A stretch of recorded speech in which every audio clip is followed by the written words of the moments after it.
I would say we should go on our next step to designing those weapons.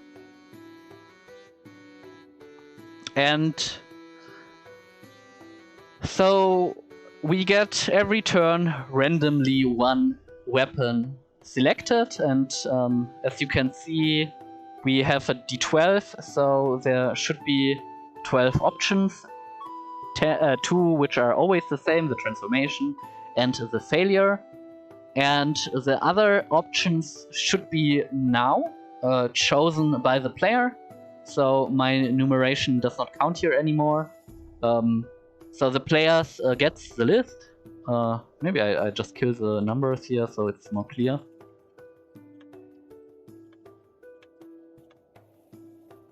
So just the 1 and the 12 is fixed. And maybe I will put them down here.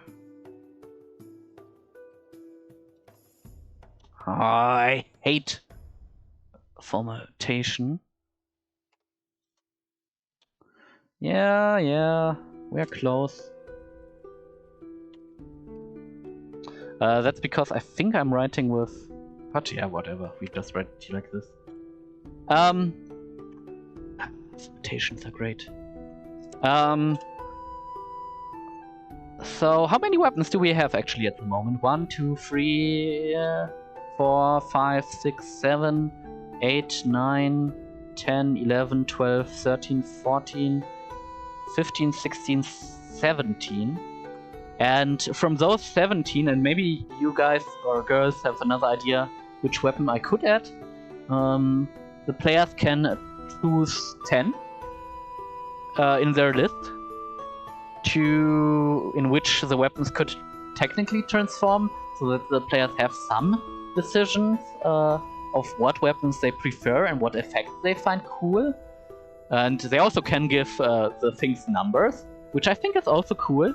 Like having your like if your favorite number is 4, oh, that's probably a bad number.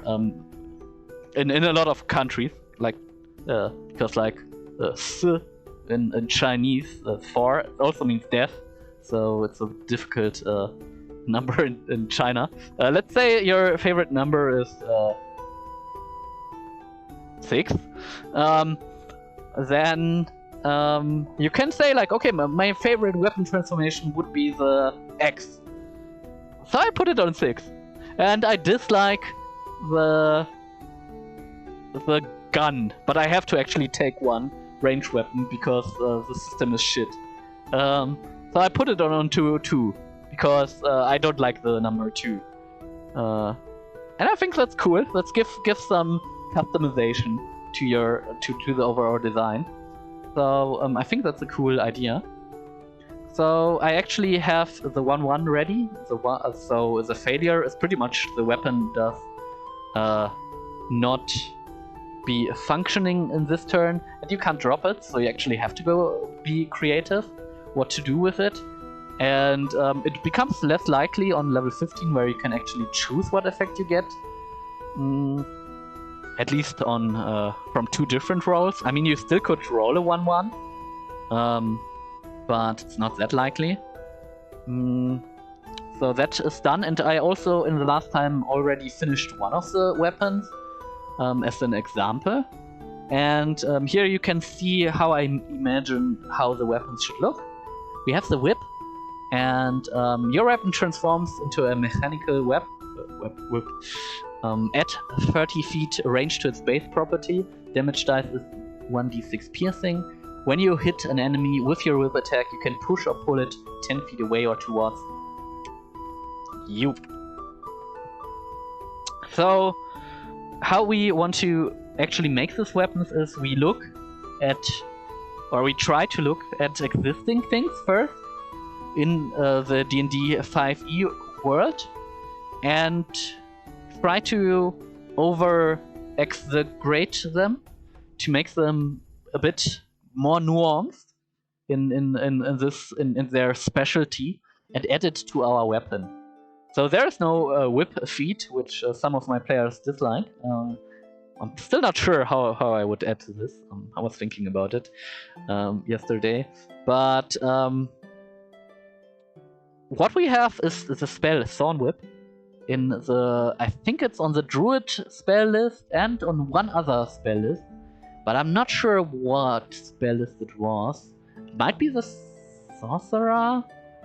Not sure. Or on the Artificer? I'm not sure. You can look it up. It's not on many spell lists.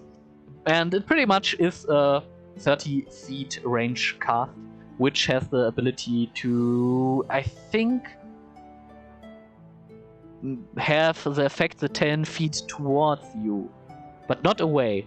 So I was like thinking, okay, what if we give this 30 feet range to a melee weapon? So we have this fantasy of a whip being long, it's now like really long, and having all those cool opportunity attack options, and having a long range with a melee weapon. Able to opportunity attack, and what's super interesting, with this feat you have a lot of battlefield control. Like, because like, if we have 4 attacks and 30 feet range, we could push a creature 40 feet towards us, away from us if we hit with all 4 hits.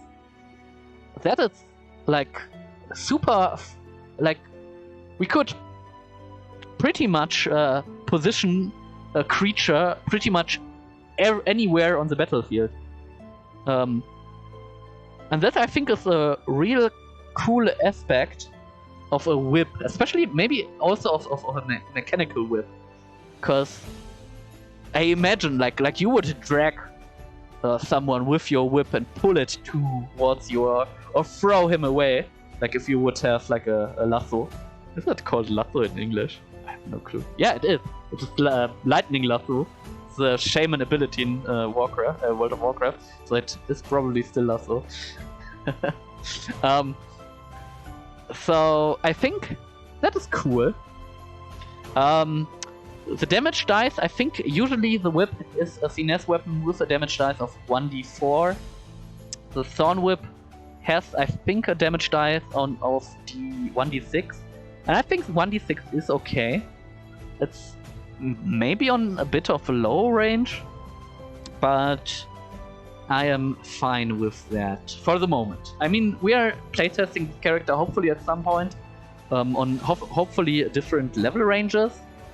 The problem is like level 11, where we get as a warrior, as a fighter, the 3rd attack, is a huge power spike for all classes. Because casters get a new spell level and fighters get the 3rd attack. So yeah, it's a bit hard to test things on level 11, because players get a huge power spike and monsters, they kind of evolve gradually. They're not like players. Like players, they get a power spike on level 3, on level 5, and then not so much. And I think 11 is actually the next breakpoint, where it's like a significant power spike. You might disagree with me. I'm also not sure. There's like actually somewhere, I think in the DMG, like a separation in between, like in what phase your adventure is. Like you're like from level 1 to 4, like not so superheroes. Then you have like from 5 to 10 maybe. You have one stage, and then from 11 to 16, and then from 17 to 20. But I'm not sure how the ranges work out at the end. But that is like kind of the way how your adventurers are treated, how they are in power standings, how acknowledged they are. And 11 is like a hard level to try. But for a fighter to try, probably level 5, 6, 11, 12 might be good levels to actually try them out. And yeah, so I will definitely try it. So I will, and hopefully with some of your help, write down those classes, those weapons. If you have any ideas what we could make for a interesting thing for our weapons, write it down. I would definitely like to hear it from you. It should be hopefully a bit close to anything we already seen in D&D 5e. Like a feat or a spell. That would be nice. And it shouldn't be too complicated, not too long. It should be fitting to the weapon. If you want to use something like an action, bonus action, reaction, movement, something like this, I think the best thing you might add is a bonus action, because the fighter is usually a bit light on bonus action things. He, without any feats and any racials, he usually only has the second wind trait as his bonus action, or any multi-classes. So if you would like to make an ability, then it would probably be good to have it on a bonus action, so that you can still make your 4 attacks, or 3 or 2 or 1. And I think it might actually be useful on the sword and shield, but as the first step, I want to write down. Oops, where are we here? Oh, I love your formatation. The Great Axe has 1d12 slashing.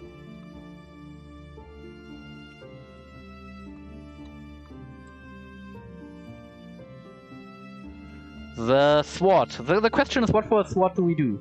Do we go for a long sword? Do we go for a great sword? Do we go for both? Do we go for a short sword? We don't go for a short sword. Don't think there's a reason to go for it.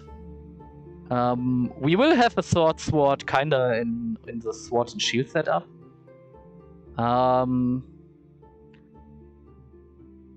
So I think the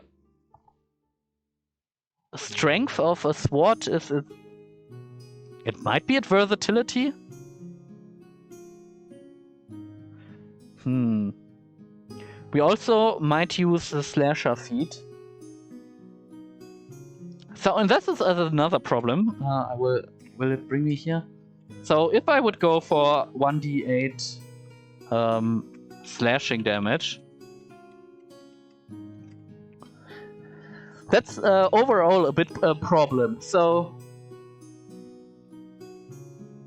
if I see that my Great Axe has a 1d12, if my sword has a 1d8, and my whip has a 1d6, then of course I would prefer to make my 4 attack with the Great Axe.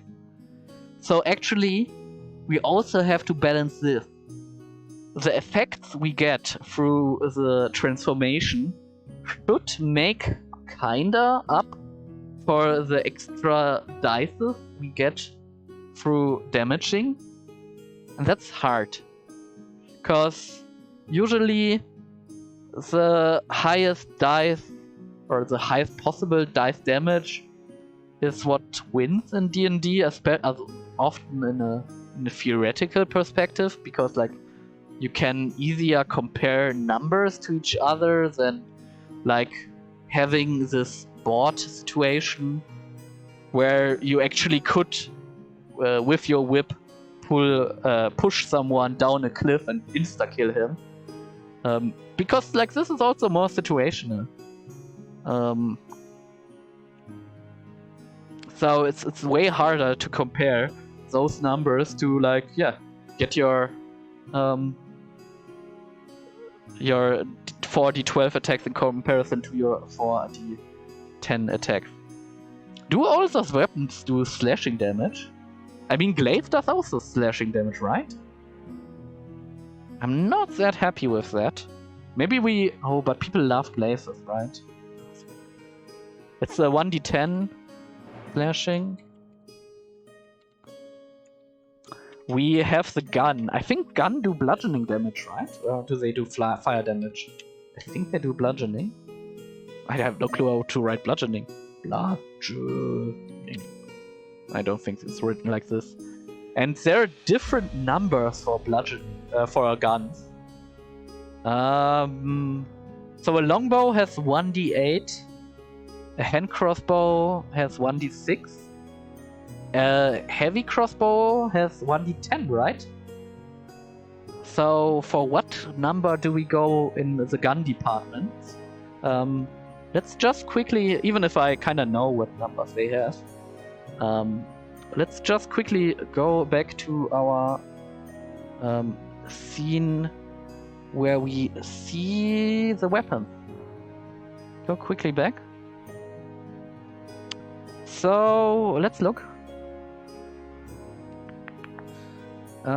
Is it written here? I don't think so. Oh, it is. No, it's not. Yeah, it's not. We need to go back to the front page and look for firearms. Okay. So as you can see, we even could go for a d12. We could go... Oh, it's piercing damage, actually. Interesting, so... Yeah, I guess, okay, so... Yeah, I guess piercing doesn't make more sense on most weapons that shoot projectiles. Here you have, like, modern things. And futuristic weapons.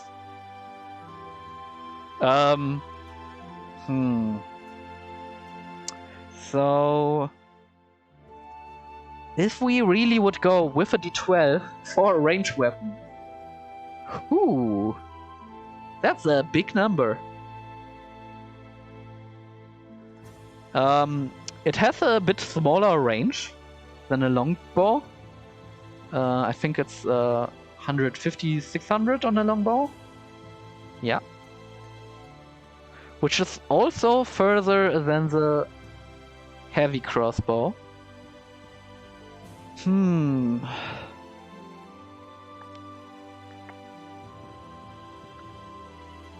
So we definitely go with the 1d12 piercing damage, but I still don't know what we do to balance this out. But let's write it down.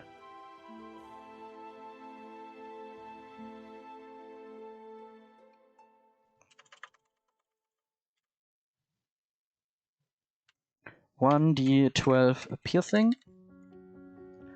Sword and shield. A short sword has 1d6, right? Plus 2 AC for the shield.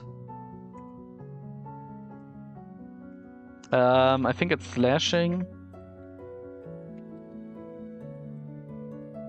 The hammer does bludgeoning damage. Do we have a two-handed hammer? I think the maul has 2d6 bludgeoning.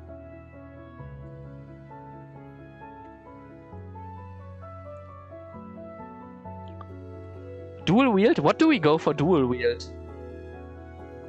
The best case we usually would be a double rapier, and that would be 2d8s of piercing damage. Do we go with that?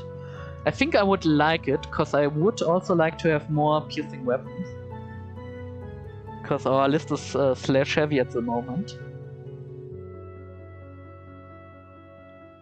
I think 1d8 per weapon is fine. So daggers go actually for 1d4 of... What to do? Piercing, right? I definitely would love if we would go invisible with the dagger. If we get it.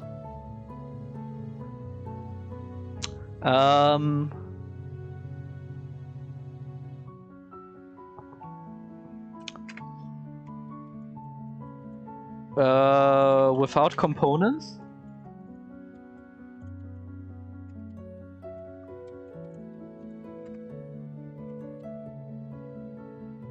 You don't provoke opportunity attacks?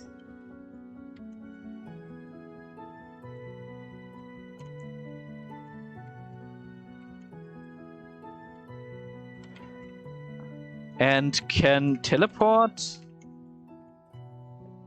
to an enemy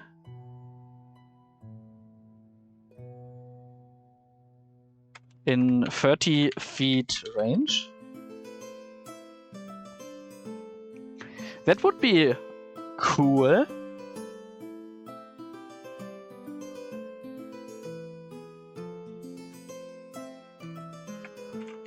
But the problem is, while it's cool, I like the fluff, it's not strong.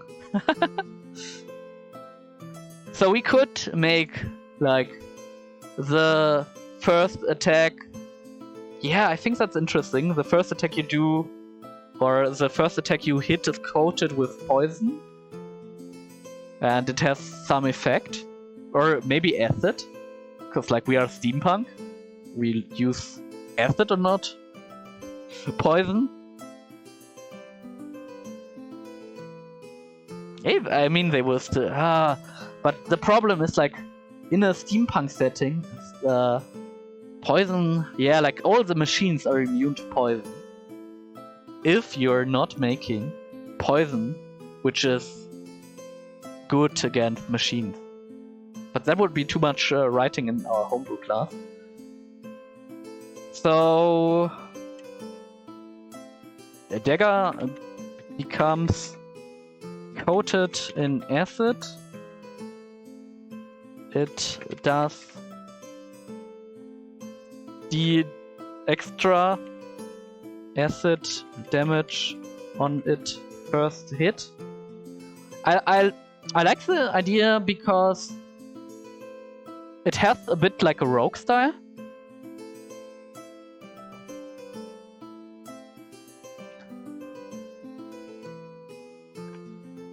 I have no clue how much damage it would be smart to give it. But it has the rogue feeling.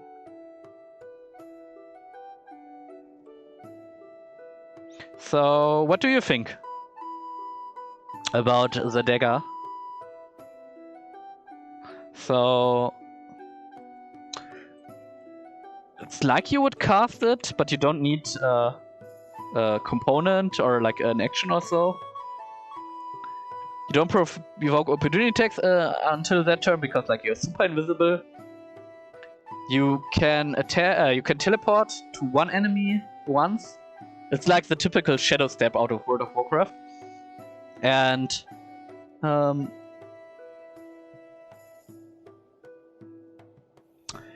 well, Captain of the Calvarian Pike Host out. Need to go to bed. Ciao. See you hopefully soon. Thank you for hanging around, Pikeman. It's...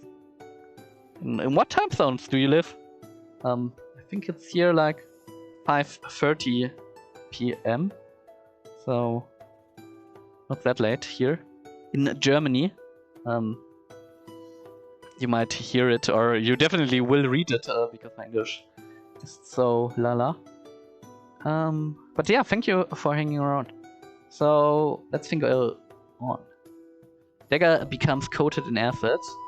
So what would be a good damage? The question here is, do we add scaling dice? Or do we add a flat dice? There are problems. Like if we do a scaling dice, it becomes complicated. If we add a flat dice, it will either do too much damage in early game or too less damage in late game. So we would have to solve it. Probably. Wait. What if we do fighter level extra damage?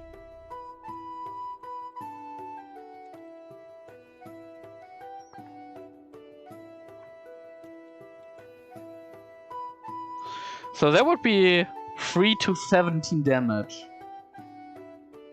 That's like a 1d6. And later, I think that's decent. I think that's okay. Acid is a type not that often resisted, usually by oozes.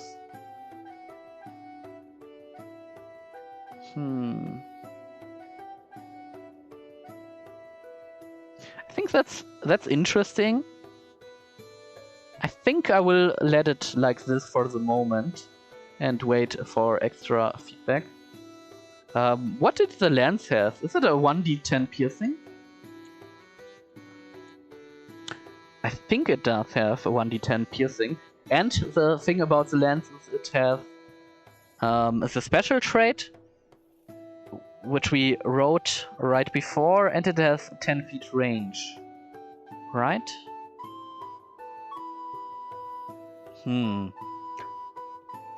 Oh, it even has 1d12 piercing damage. Interesting.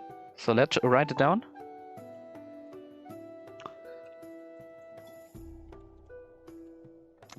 So, what would be characteristic about a lance?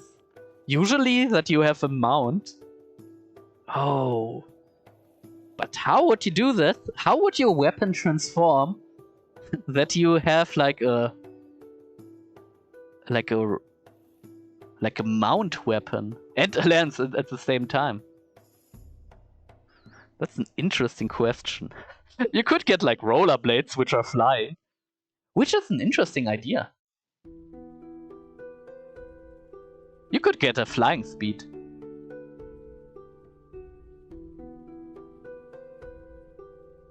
You could get a flying speed. And a charge attack. Like we would have on a warhorse as a bonus action. And the flying speed would help for the charge action because it would be easier to charge if you can fly. I think I like the idea.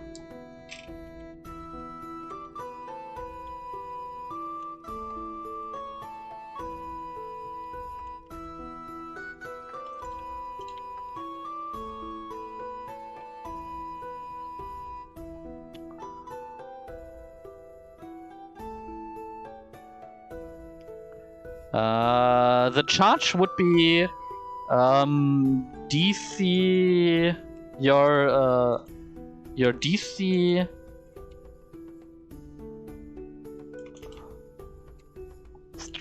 would be a strength save versus your DC.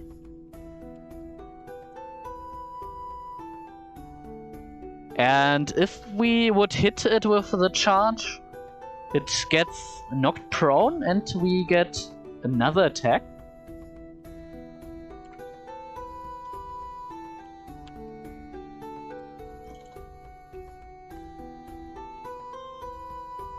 How do you write prone? Ah yeah, like it.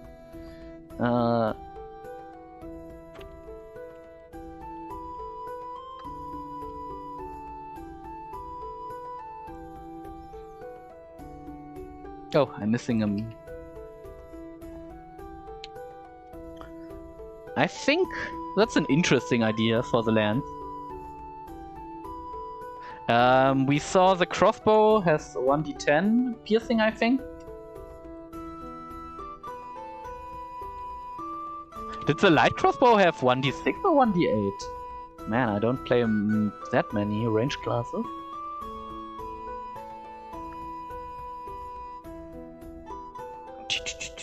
It has 1d8, okay.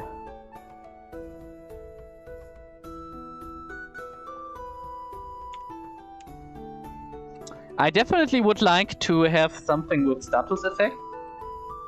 This is like a bit an homage to Monster Hunter for me. I think it's cool. Not sure what it will be, but it's a cool idea.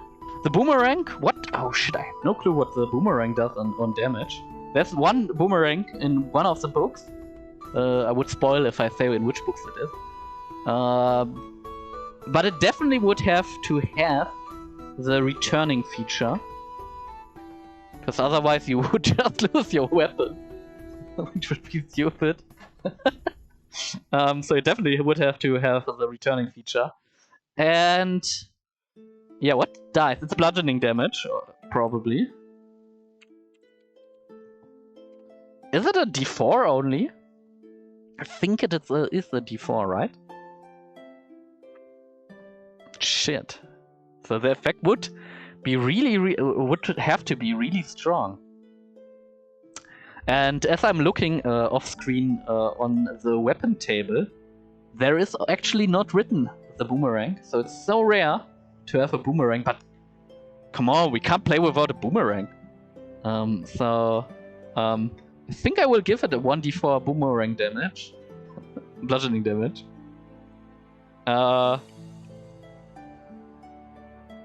So it should get a real powerful effect. The net actually does not have any damage. So I have no clue what we do with it. The Trident? Oh shit. So the main idea with a Trident is that you can use it underwater, right? But shit, where do we have in a steampunk world underwater? Not often, probably. Maybe if you're fighting in the docks and for some reason you go swimming? With the Loxodon people? Shit, that would be a tough choice. Huh. We give it like the ability. Oh, while you're wearing the Trident, you can speak with all animals in water. That would be funny. But it would be really shit.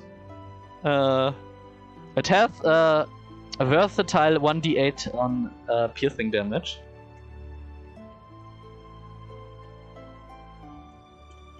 So we go with 1d8 piercing. But getting the grip out of the Trident might be difficult. I mean, you could command a wave, like a tidal wave. That would be interesting.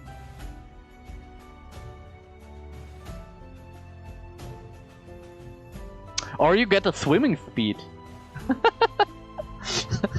But that is also like... yeah, if you're playing in a quantic campaign, you want swimming speed nonetheless.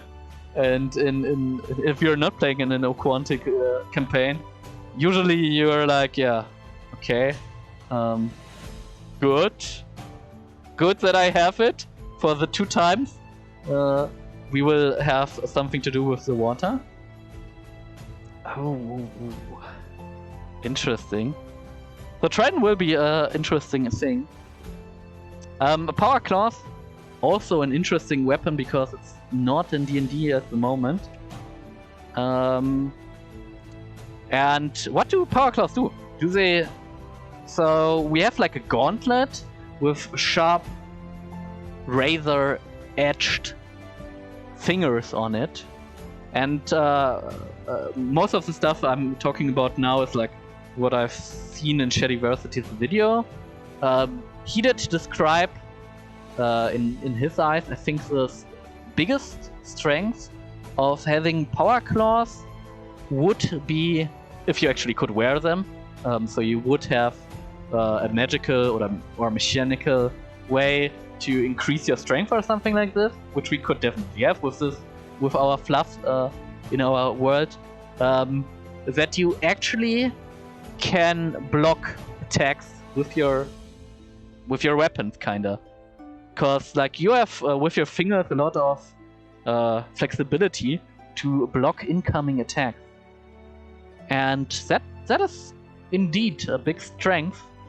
And you see it like often people wear just like a glove to deflect attacks or a shield.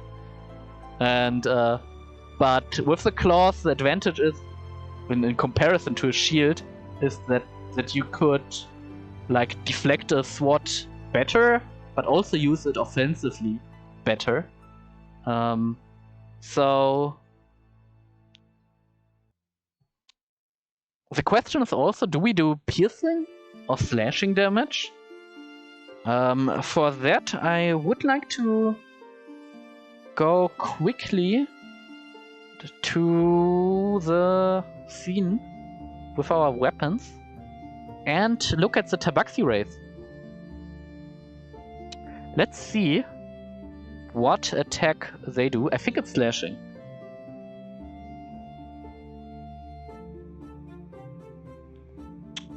It does do slashing damage.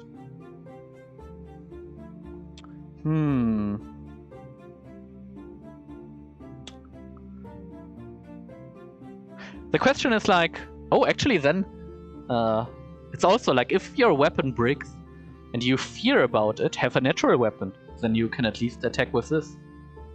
Not a bad idea for this class. So Tabaxis would have slashing damage. If we have like an oversized power claw, would we still do slashing damage? Or would we do piercing damage?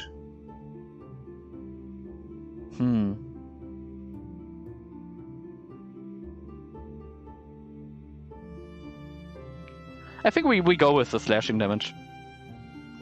So another advantage of being the bigger disadvantage would be like you have to be really close to fight someone with your claws.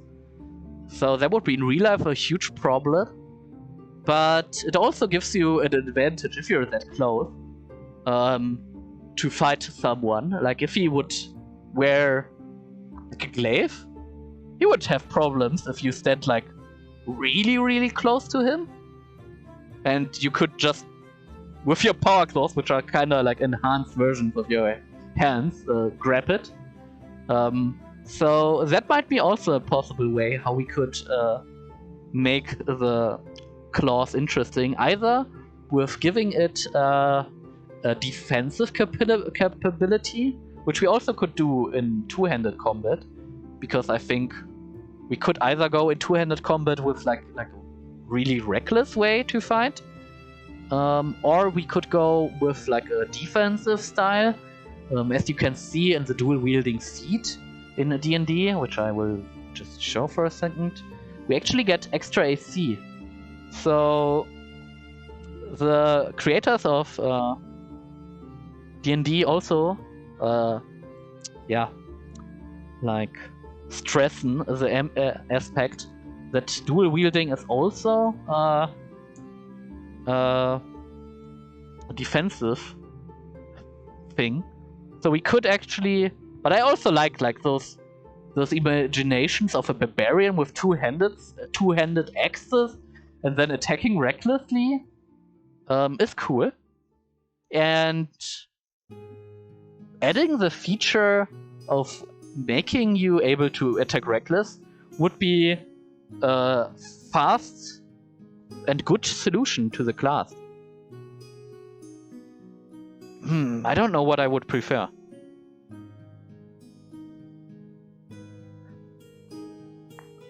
So we could go with the reckless, we could go with the defensive, we could go with the claws with the defensive, or we could go with something grappling. The problem with grappling is like in real life, like if you have a sword and you hit someone, you have a good chance to kill him just with cutting through him, or slashing through him and cutting something which is like bad for him, opens a wound, and like you have like one step, hit him, he dies, and if you grab him, and then you have to still kill him. So it's a bit less effectful. But we know in D&D a lot of enemies who don't die by one cut, so it actually could work out as a grappler. And we don't see much love for grappling things in D&D. So I think I might go with the Reckless on two-handed, with the Grappler on the claws, and leave the defensive part for the sword and shield. I think with that we have a lot of variety. What do you guys think? I think that might be a good idea. I bring us back to my writing document as I try to write down something. So, what damage dice do we go? Do we go for 1d8 slashing? I think yes. For the moment.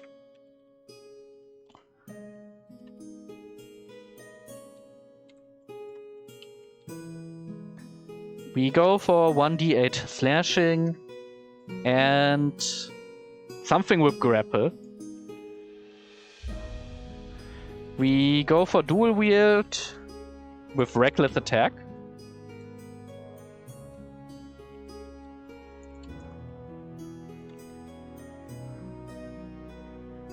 Is this enough?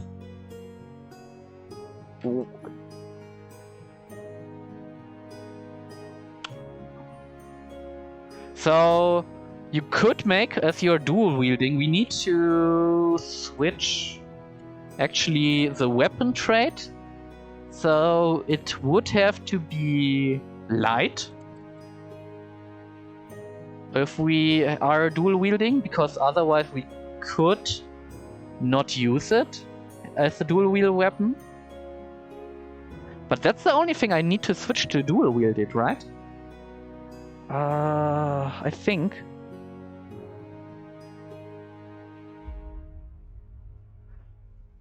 So we would have one more attack and could attack recklessly. It's a bit boring, but it's not weak. Because like having 4 attacks recklessly, that's not bad.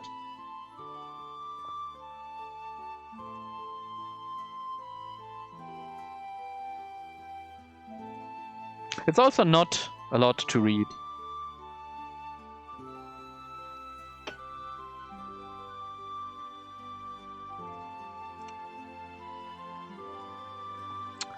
Maybe I put a space in between all this thing. Just to make it a bit more easier to look through.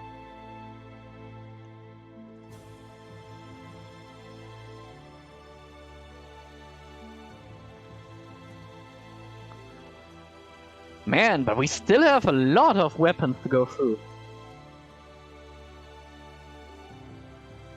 So if you have any ideas, give me something, some idea.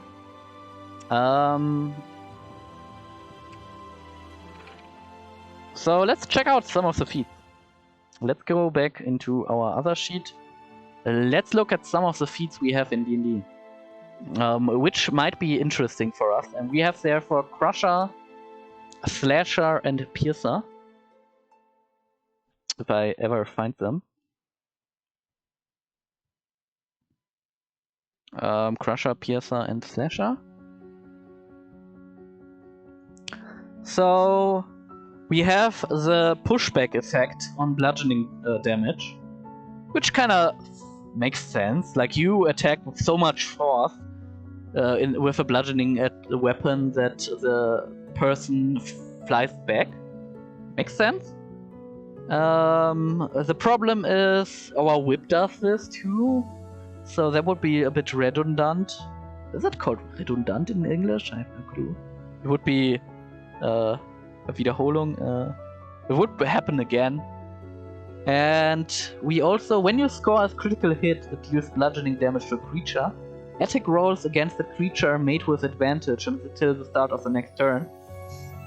So that idea is like you hit someone that hard that he becomes like dizzy and can't protect himself. That is an idea. The problem I see here is, or is it a problem? Like if we look at Piercer and Slasher, all 3 feats have something happen when you attack actually critical.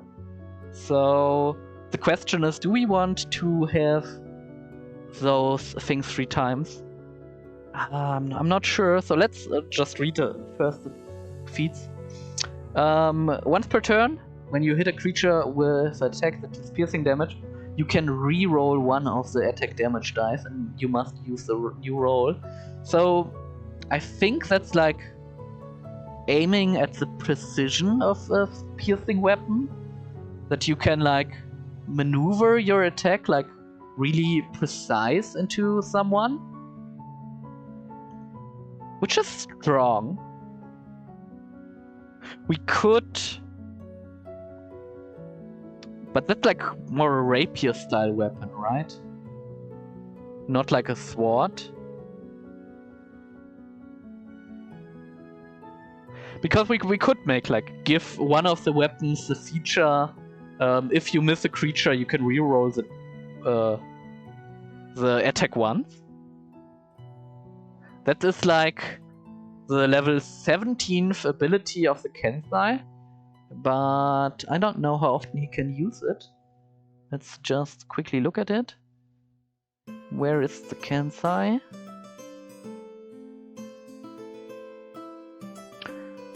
So you see, this ability would be really strong to reroll it.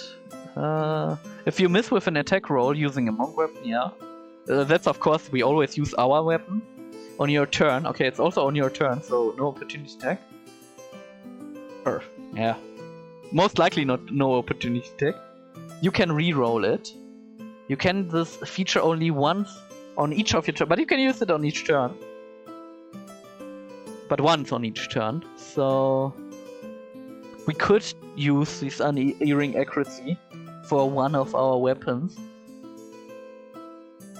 which fits to the piercing feat and would fit to a rapier. But we have at the moment like a longsword, and I think people love longsword. So we could add a new weapon, which would be a rapier. Or we give it to another weapon. We could give it to the longbow. Or the heavy crossbow. I think to the heavy crossbow it would kinda not be bad. Oh no, it's not a damage dice, but the attack roll dice, right? Oh, and on Piercer it's the attack damage dice, so there would the crossbow make sense. To hit it would be... Yes, Okay. But I think, like, hitting super precisely...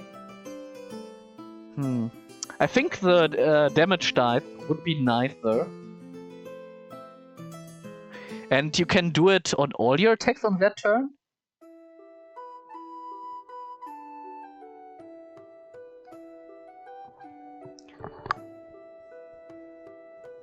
Question is it strong enough? I think if you use it on a heavy crossbow it might be. Because the range is really big. So you would be able to reroll 4 times on level 20 the 1d10. Rerolling probably like all 1, 2, 3s. The question is, and therefore I probably need someone who can make math, how much damage on average this would mean on 1, 2, 3, and 4 attacks, and if this is worth it. But I kind of like the idea of like shooting really precise with your heavy crossbow.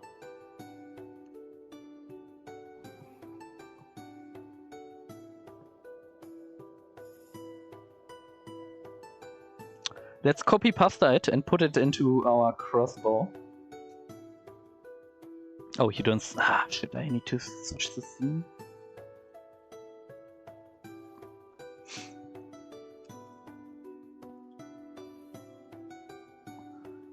When you hit a creature with an attack with...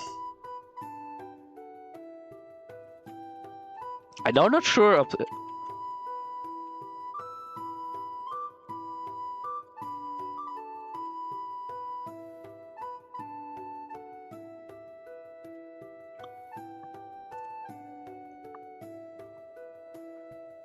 You can reroll one of the attack damage dice.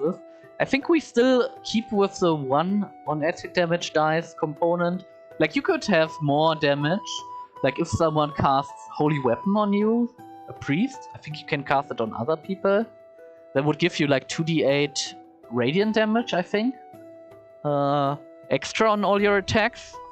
And if we don't have this clause, you would be able to reroll this.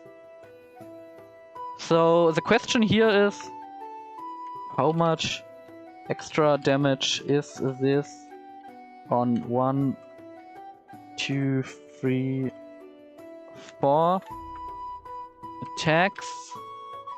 Is this enough?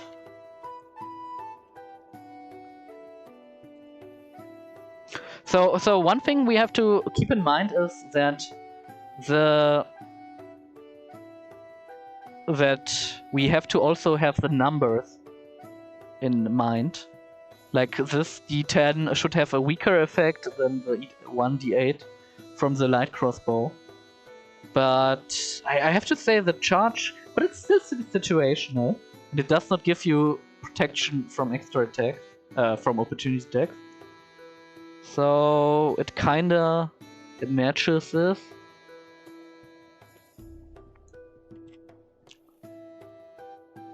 So Sword and Shield, we could use something like shield someone else when we have it. So like in Shield of Faith. But we also have a kinda similar trait on the Psy Warrior. He gets proficiency often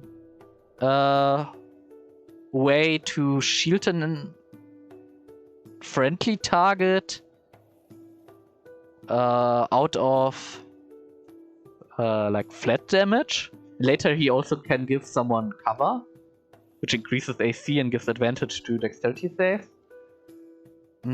So it would be kind of similar to those two feats. That would be one way that you could shield someone.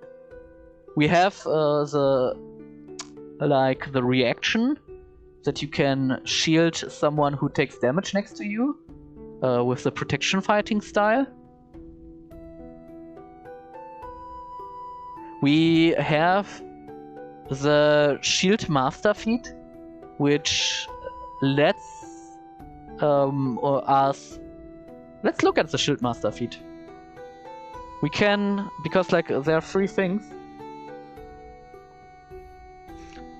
and all of them are pretty interesting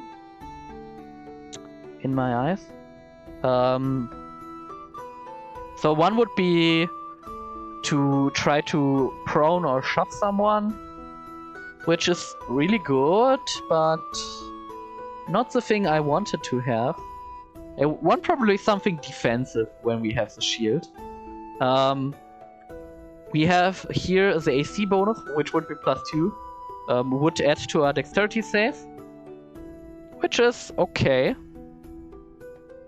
Or we would have, if you are subjugated to an effect that allows you to make a dexterity throw, to take only half damage, you can use your reaction, like the rogue ability, to take no damage if you succeed on the saving throw, imposing your shield between yourself and the source of effect. And that's an effect I like a lot. Like, having your shield being imposing between you and something else is an interesting style. And as we are having like a clockwork weapon, a weapon which can expand really wide, we could take those 2 last things and increase its range by 30 or 60 feet, and make it that it works on targets you choose.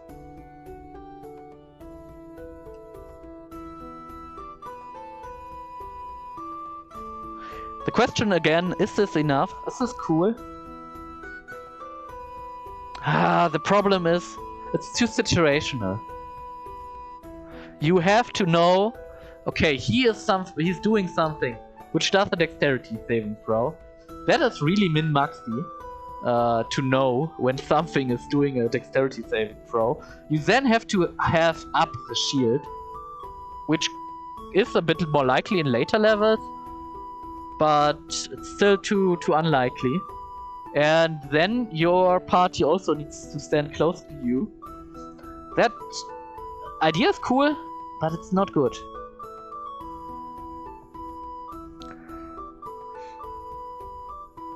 We still could use this and just add +2 AC also for the whole group. So that would be a +2 AC buff for the whole group. Oh no. Then we have min-max Andy who says, yeah, I think it might be smart to start with 2 AC and look what happens. I think it wouldn't be a bad starting weapon. Man, we might need actually... shit.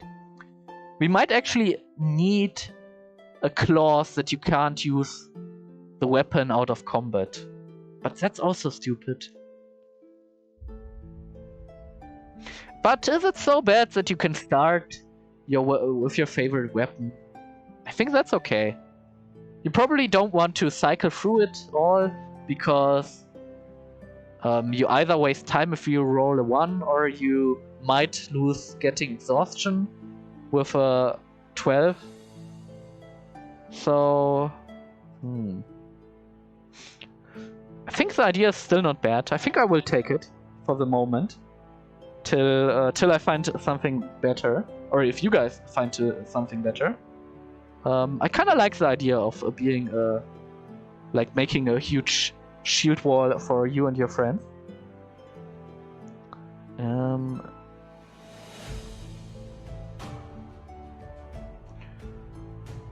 If you aren't incapacitated, you can add your shield's AC bonus to any saving throw.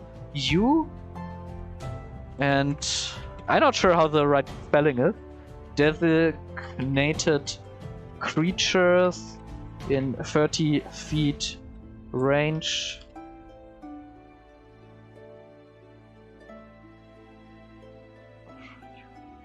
get against a spell or other harmful effect that targets. Does it? No, it does not have to target anymore.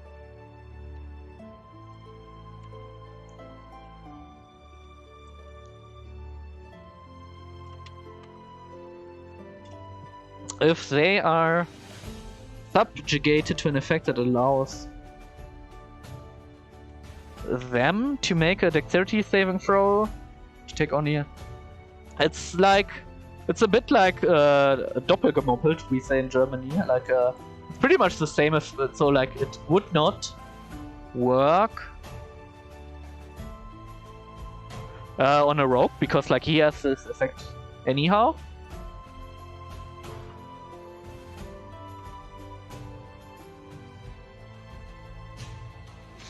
So that's a bit bad.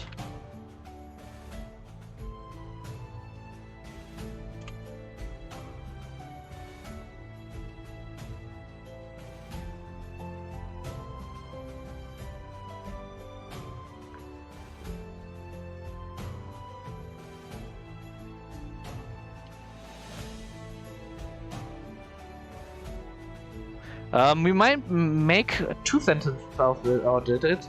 If you aren't incapacitated, you can add your shield's AC bonus to any dexterity save throw you and designated creatures in 30 feet range get against a spell or other harmful effect. You also add your shield's AC to the AC .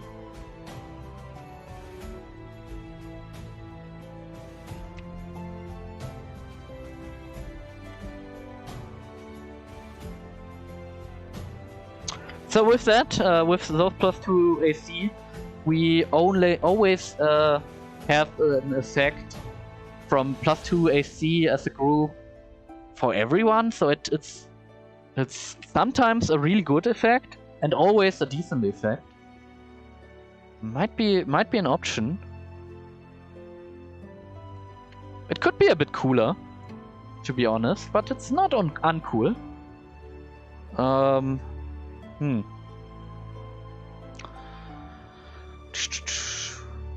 So yeah, let's leave it for the moment here. Oh, we actually have to write down the ranges, cause like we need to have like reach on some of the weapon. What weapons do get reach? Glaive does get reach. That's all, right?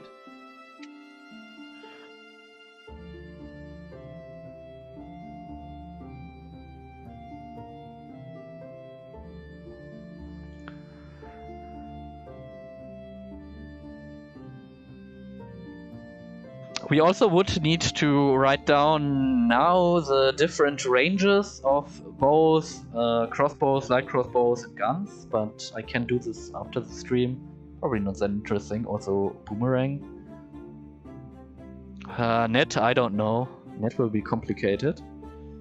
We still have the Trident. Oh, the Trident will make...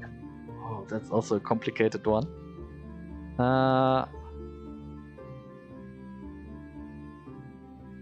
So I kill the suggestions.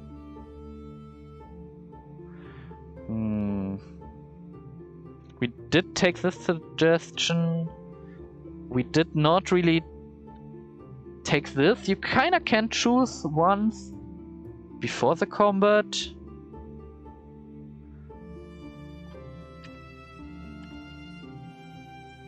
We did discuss this in the stream. And maybe appendix if we go for other roles. So let's go for other features. Oh, we did not check out the slasher feat. Let's check out the slasher feat.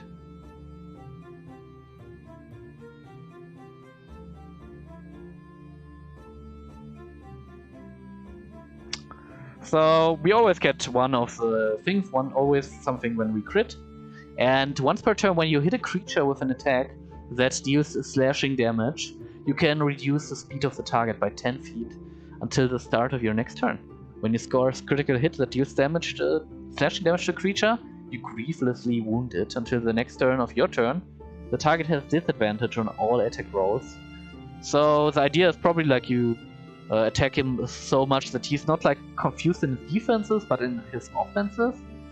And you slow him down, maybe because like you slash an open wound into his like legs, and then he can't move as quick. Is this an interesting feat? I think yes, it's interesting in especially PvP.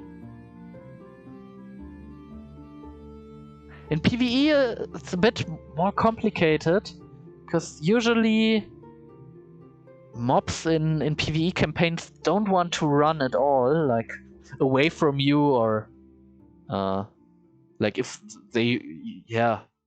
So it's a bit harder to use the advantage of the slow.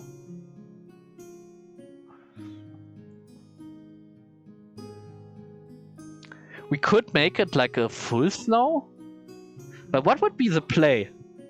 What would be the benefit of fully slowing someone as a fighter? So okay, like we have 4 attacks as a fighter, nothing else. We have this glaive, 10 feet range, and if we attack him, he is slow. Oh, he's on. Yeah, that's actually a bit interesting. Because if we have this glaive, we have 10 feet range. So if he only has 5 feet range, we can let him stand on his place, like with this sentinel feat. And he couldn't, or he wouldn't be able to reach us for this turn. That's not bad. But is it cool? It's not bad, but I think there is missing something. Like, we would need something more. Or would we need something more? We actually could do this with 4 targets, making them all stand around for the whole turn. That's actually... The laugh is missing, yeah, so there is... Like... You want something cool. Like... If you have a mechanical glaive, what would it do? It would shoot a laser beam. I don't know. Would it shoot a laser beam? That would not make much sense.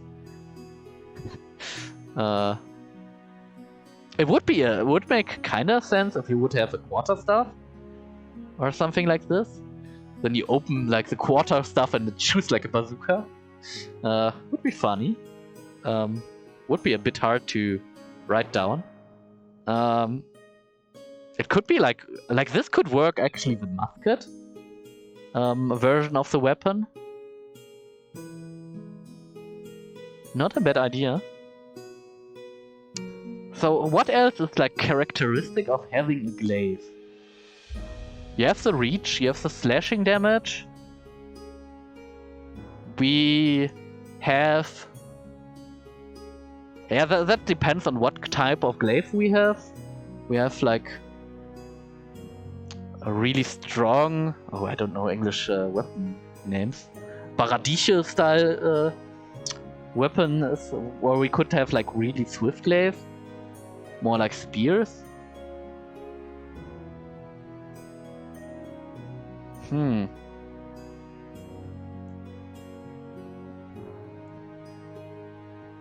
So the slow effect is not bad. I think it is another way to create a lot of control on the battlefield, slowing 4 people down that your wizard or whoever drew it can cast safely an AoE spell into them. Is not bad. I think it's a bit a supporty way, but yeah, we would need one more thing, like something more that it's fun.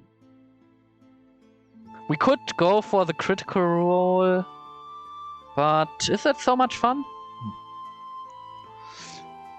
I will.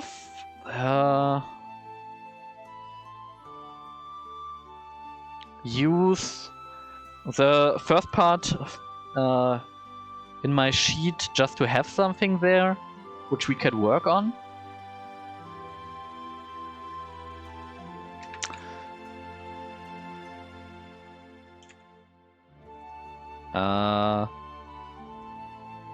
We actually need to get the part with the Omni tool.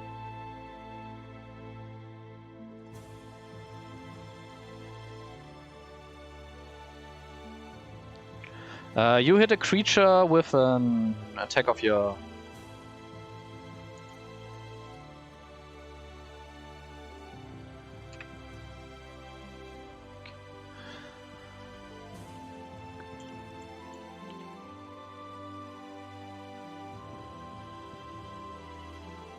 And it... To be honest, this might be actually enough. Cause like I said, so one thing is you can reduce the speed. You don't have to. I'm not sure. Yeah, okay, I see one case where you don't want to reduce the speed of the target. And that would be if you are mind controlled. Then it's probably not smart to reduce the speed of your friend to 0 damage, to 0 feet. And we have reach and D10 slashing, so the effect should be a bit weaker than other effects.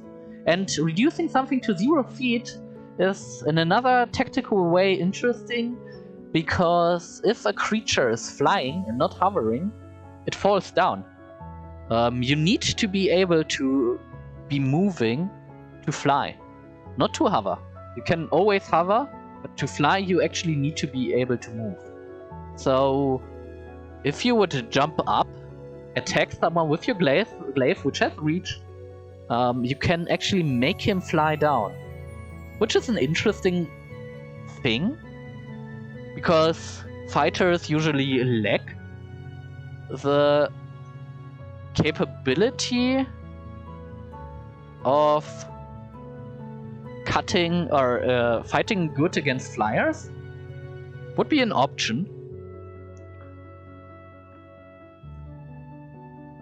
We also could, that would be interesting, we could also let it slash through, how it's called, like if you cast a force cage on someone,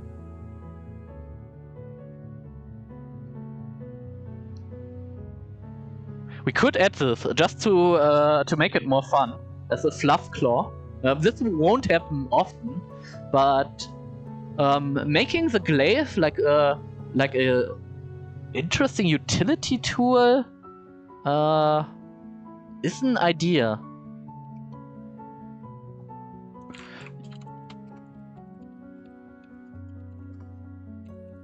Through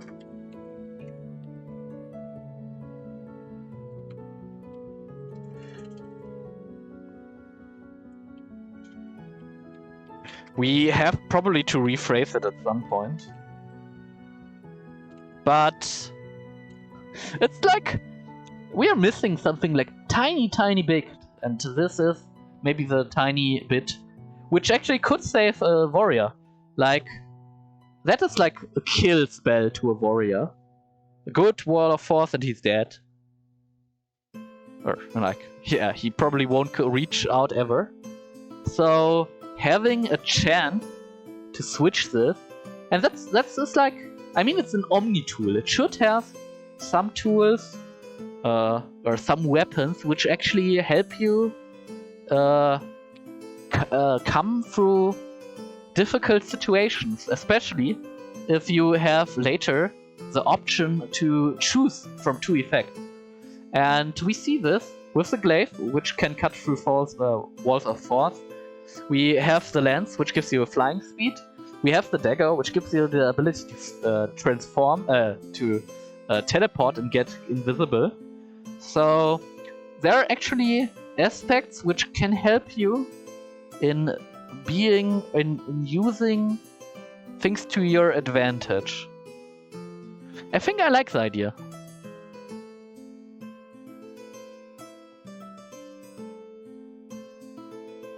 The question is, do we want to have on all of our weapons something like useful for utility purposes? That would be an interesting idea, because I'm always crying material classes don't have enough tools in the utility department. If I give every weapon a utility aspect, I kinda like the idea. Would be a lot of work. But it would be interesting.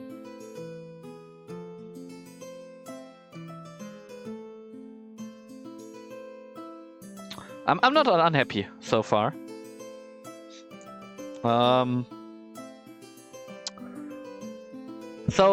Light crossbow, status effect. We have poison. Poison will be a bad stat in our homebrew campaign. There are effects that cause bleeding wounds in the game. I think no class. Does her have any class have a bleeding effect? I mean, yeah, the Blood Hunter has technically a bleeding effect. Any official published class? Like a rend effect? I don't think so.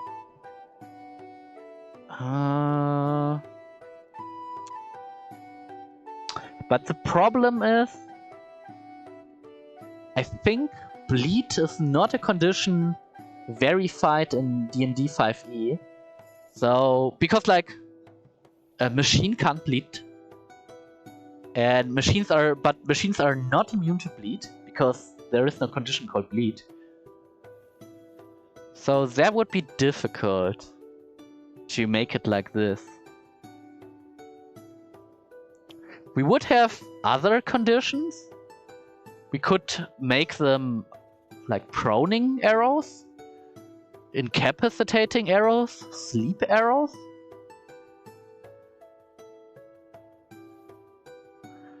I think sleeping arrows is interesting.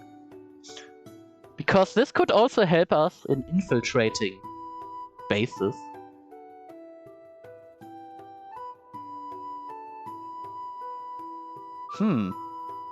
What do you think of the idea of giving the light crossbow sleep arrows?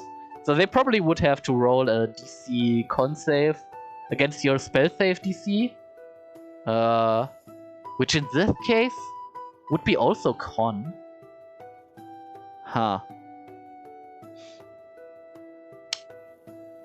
Which is a bit weird. Because it should be con. Because like, if you, I'm not sure if you can say if it's either strength or dexterity. You could say, maybe if you use your finesse trait, it's dexterity, and if you don't, it's strength. But as we are having the transformation using their con, I think we should stay to con. Sleep arrows for 1 min on DC con save.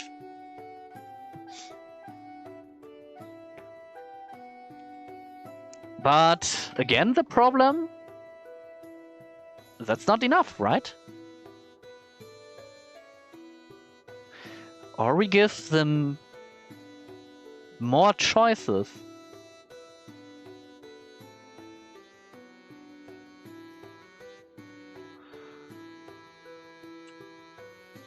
We could make like sleep arrows.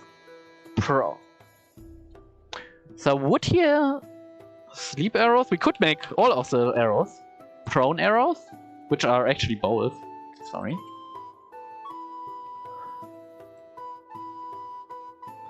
But the problem is knocking someone prone for 1 minute is also a bit interesting.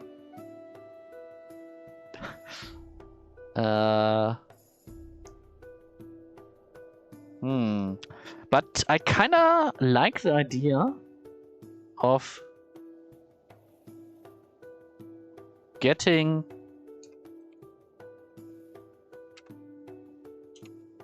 different kinds of bolts which you can use.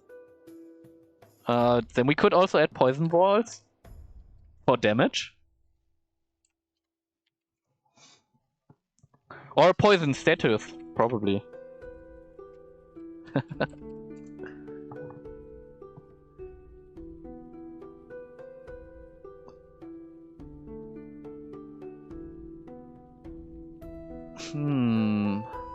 So we would have at the moment 3 different choices, which are all on our DC con save coupled for 1 minute, except the prone shot. Which is kind of interesting. Like being prone is not really.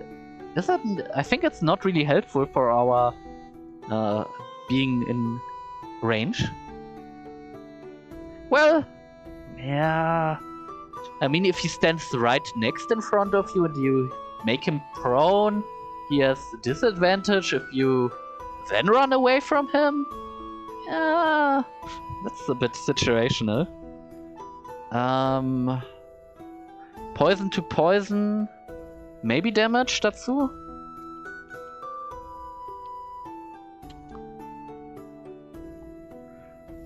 I think the idea... So the question is, do they have to choose for each bolt, or... I think it's choose one for each of your attacks.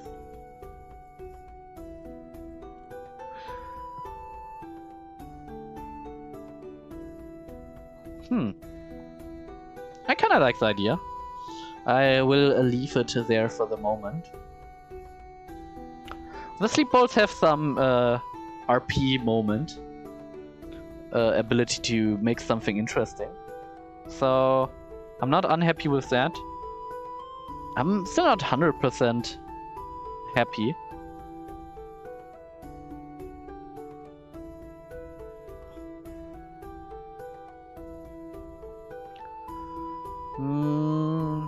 What weapon else do we have? We still have a lot of weapons. The great axe, sword, the gun, the hammer, the net, the trident, oh god, the boomerang, and the grapple weapon. Some tough choices we have to make. Do you guys or girls have any idea what we could do for a trade? So I think the sword, the strength of it is maybe the versatility of a sword, in my eyes. Great axe is like a big, reckless attack, a bit like the two-handed style.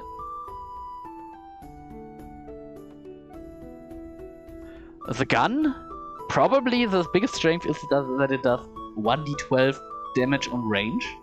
That's a lot. I'm thinking like if you would have like a shotgun that it also hits enemies in a cone in front of you for 1d4. That would be an interesting trade. Is this useful? We also could take from the gunner feat. The gunner feat does not care about that you are standing in melee range, so you don't get a disadvantage, which is not a bad thing. And we also get some other interesting things. Let's look at the gunner feat.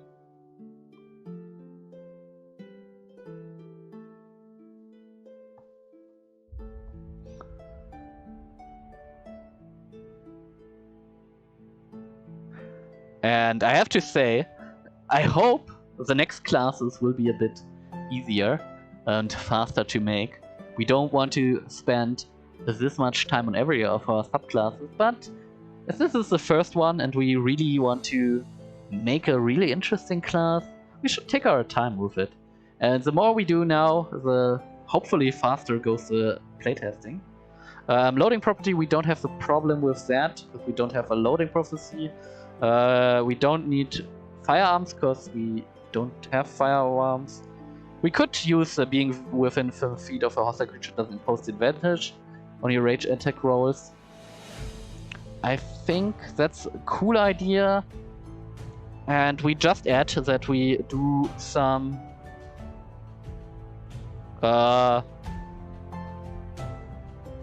adjacent damage on a 5 feet range, like a shotgun. I think the idea is cool.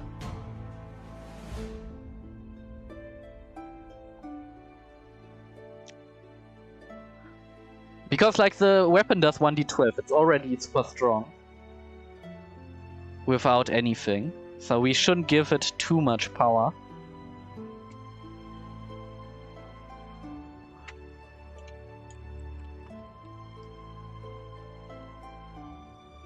When you attack a creature,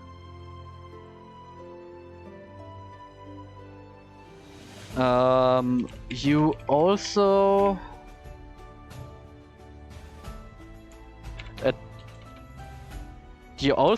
attack with 1d4 piercing damage attack enemies in a 5 feet cone in front of you.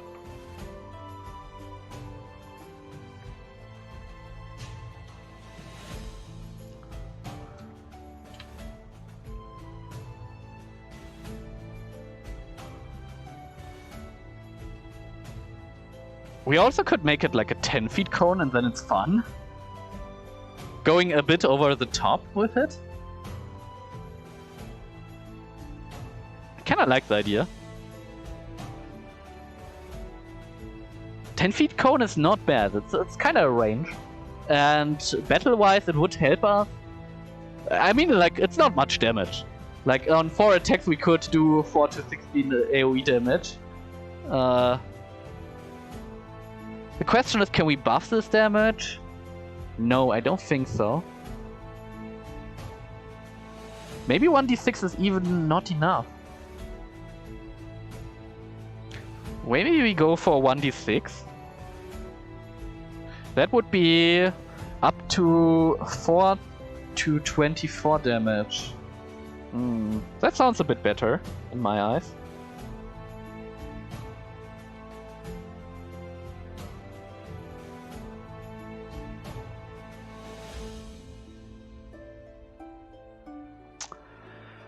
So, next weapon. Hammer. We have this huge heavy damage with a two-handed hammer. We smash and destroy something. I definitely would like as a fluff ability that it has the siege monster ability. So it doubles its damage against objects and structures. That's the fluff ability. But now we need an ability which actually means something in combat. What ability could a hammer have? We saw on the bludgeoning feat that you kinda leave after a big hit the target vulnerable to other attacks, which is really fitting.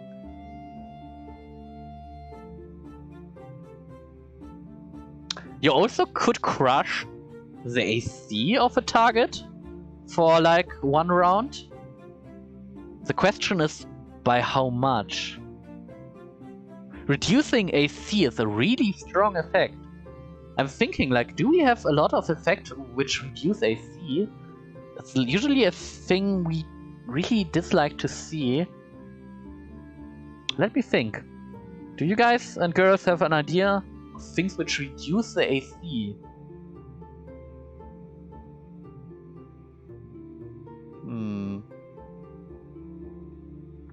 We have a lot of things to increase the AC, to decrease the chance to hit.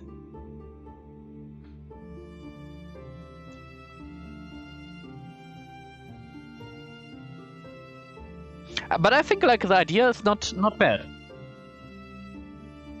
But we can't put too much power into the AC reduction, because the weapon already has 2d6, which is a good damage profile.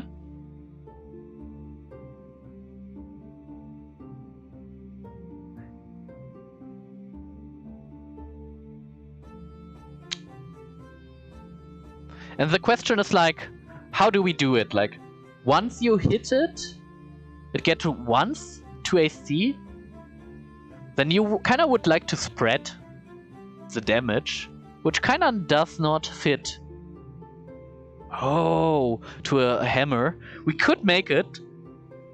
It loses 1 AC per hit you do on it till the next round. So if you attack with Action Surge and have the hammer, you could make 8 attacks and lose it 8 AC till the next round. I kinda like the idea.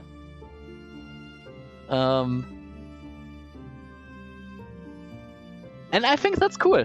Like, making... Yeah, I think that's cool. Yeah, why not? I think that's a cool idea.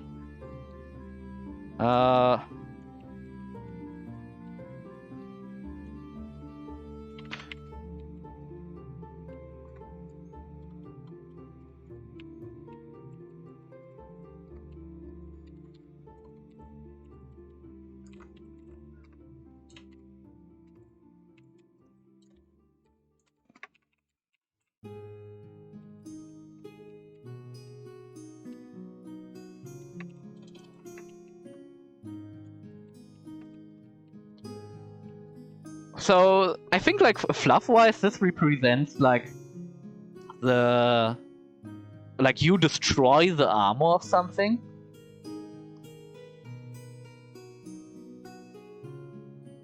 Making it easier for you to hit it more often, but also for your team.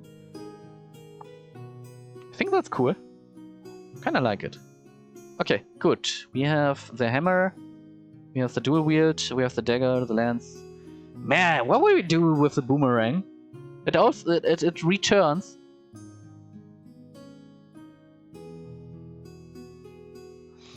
We could add some element to it, like elemental damage. We could add, yeah, the effects to push and pull. We already have in the whip, so that's not a good option. We could add something like magnetism to the boomerang. But how would we do this? Like a magnetic effect? Or like a vacuum effect, like pulling everyone to a place where the boomerang attacks? I think the ideas are not bad.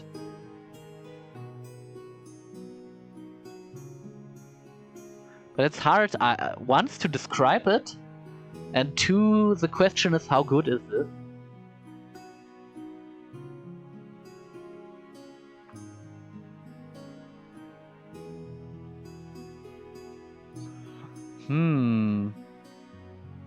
And making like 4 vacuum effects where you... Yeah, that's maybe... Like... Having it once kinda makes sense, but why would you want to have it 4 times? That's not a good ability that stacks with itself often.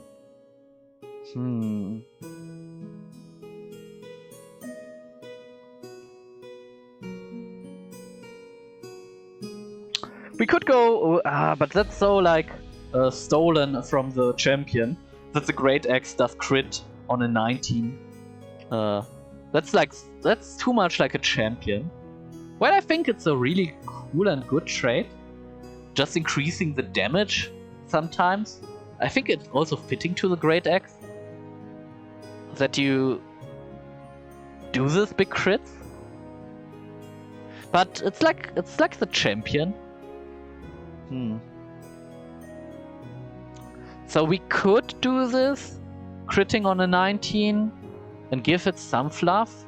But what would be the fluff of a Great Axe? There might be also a better option. I'm not sure what it would be.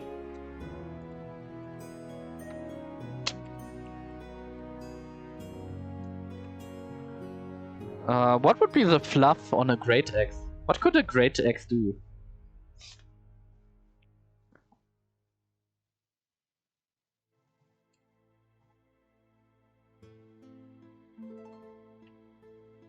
Like we have in Warhammer 40k the Omnitoollant Axe, pretty much like a religious artifact, which is also kind of like a weapon, super strong weapon. But it also has a religious purposes.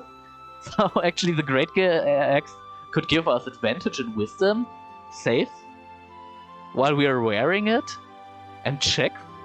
This would be like a super stupid random thing. And don't forget, like the Great Axe has a 1d12 slashing damage, and it does crit on 19.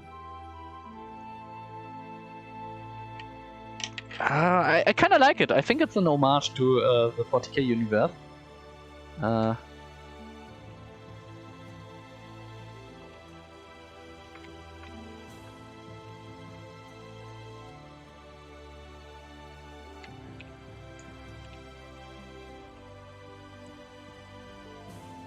So we also would have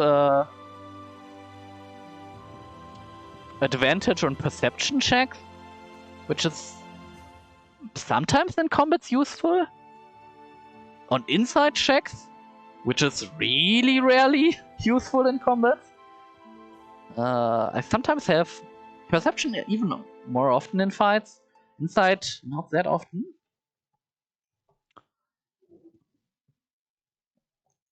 Yeah, I think we can find some better abilities here and there. Definitely.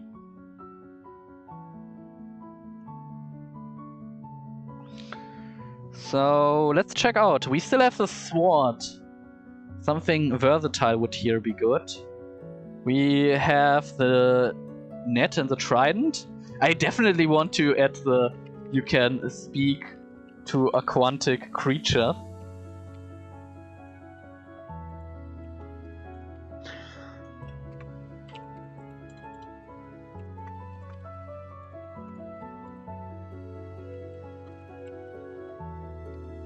That's the fluff ability. But we need a combat ability. And the question is, what would the Trident have as a combat ability? In D&D it has the throwing property. And it is not... and it's not... yeah, like, worse in underwater combat.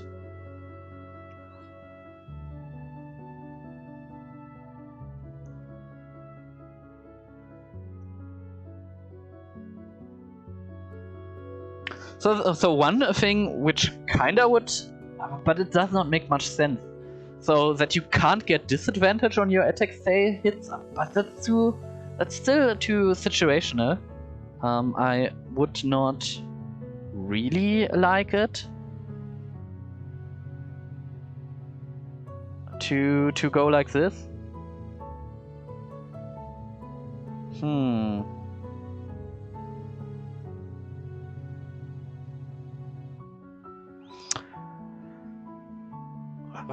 That's the last weapons are a bit difficult for me. So the net, we know that it should restrain something.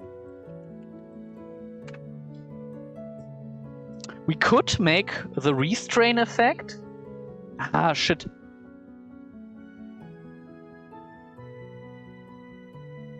It's really complicated to have a net. Cause like, if we attack 4 times with a net, so what the... Do we have like a net thrower? I mean, we would have like to have a net thrower and not a net.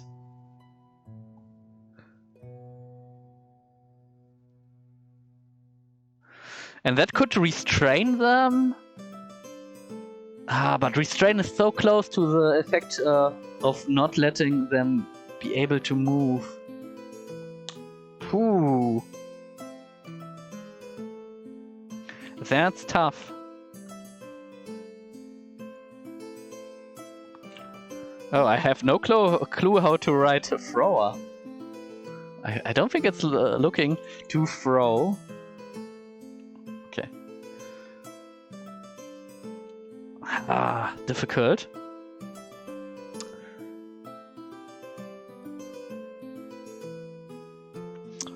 I was thinking like, if they would be in the net, they could get like lightning damage every turn.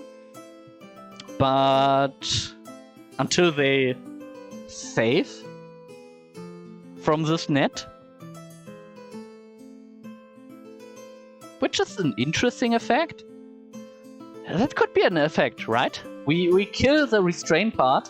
It's like a shocking pistol, which coats their whole body, and they need to either destroy or get away from it.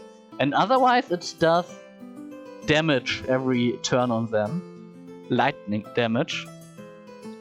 I think the idea is interesting. Do we have dot-like spells which target and then do its damage on every turn? We have heat metal, we have moonbeam, but moonbeam does not move. We would have heat metal, which kinda could work like this, but you would be able to use this heat metal on up to 4 enemies. The question is, can you stack it? Huh. You probably should be able to stack it. So we... Oh shit. I think the idea is good. Um,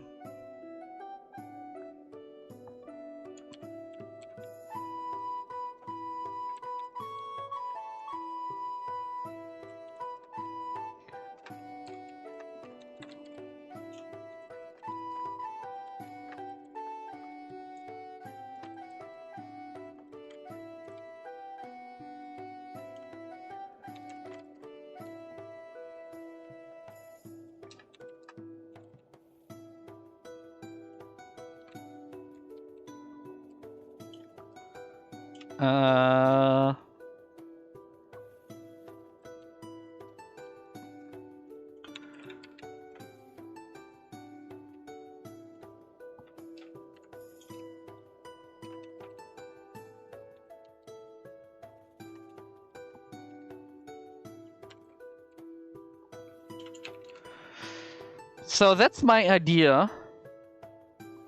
It would be lightning damage.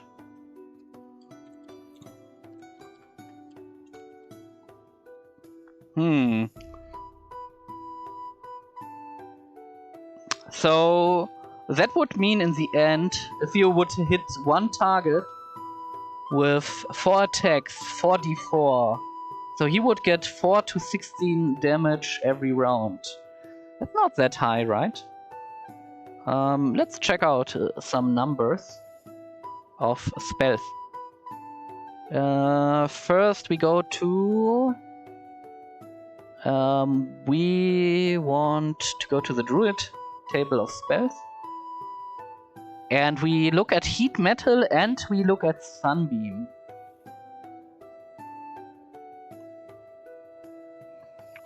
I think Sunbeam is also possible a spell which kind of works, I think, like Moonbeam but stronger. And I'm pretty sure that's on the... Oh, it's Sunburst. Is it Sunburst? So Heat Metal does 2d8 fire damage. Oh, and 1d8 extra damage for each slot after 2. And... wasn't there a spell like making a fire damage every turn?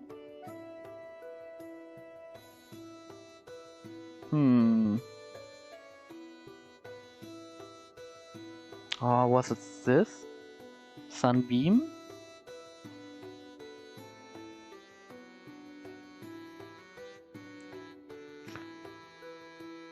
So I think this is the spell I mentioned. Sunbeam.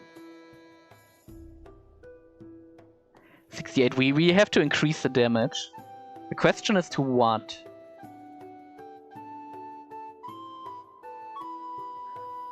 Do we increase it to... What if we increase it to a d8? It's still not enough, right? That's 4d8 every round. But... they have to remove it with an action. Or someone else.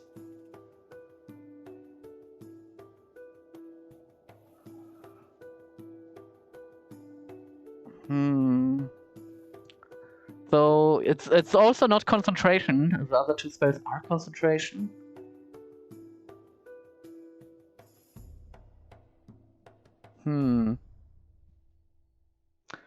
So this class will definitely need a lot of playtesting.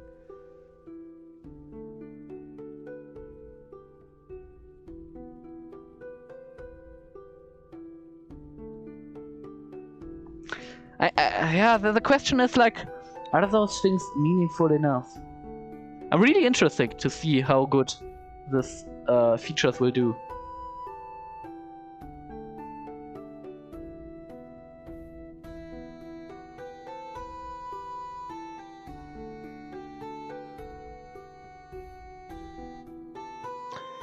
So our effects will get a bit stronger because our weapon levels with us.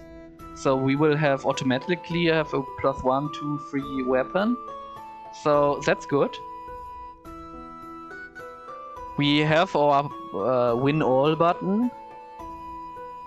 We get some choices we get a defensive, offensive feature.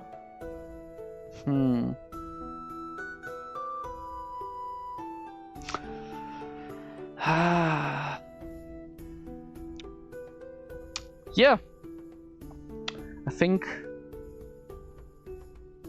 I don't have any more ideas. We are going close to 7 PM my time.